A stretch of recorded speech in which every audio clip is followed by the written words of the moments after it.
সরকার সেই সূত্র ধরে আমি বলতে চাই, বাংলাদেশের বাংলাদেশ যুব অধিকার পরিষদ কর্তৃক আয়োজিত যুব সমাজের মুক্তির 7 দফা, এটা শুধু এখন বাংলাদেশের যুব অধিকার পরিষদের মধ্যে সীমাবদ্ধ নয়।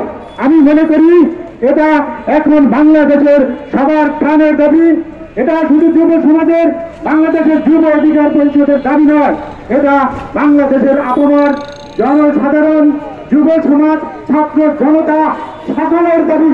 সুতরাং আমি এই 7 দফা দাবির সাথে একতা ঘোষণা করছি এবং কি এই 7 দফা দাবি সমানভাবে বাস্তবায়ন করার জন্য বাংলাদেশের সর্বস্তরের জনসাধারণ এবং দায়িত্বপ্রাপ্ত সকলের প্রতি আমি দৃঢ় অনুরোধ করছি। এইবারে আমি আমার সংক্ষিপ্ত বক্তব্য শেষ করছি। সবাইকে ধন্যবাদ। আমার সশ্রদ্ধ সালাম। আসসালামু আলাইকুম। ধন্যবাদ। এই পর্যায়ে বক্তব্য নিয়ে আসছেন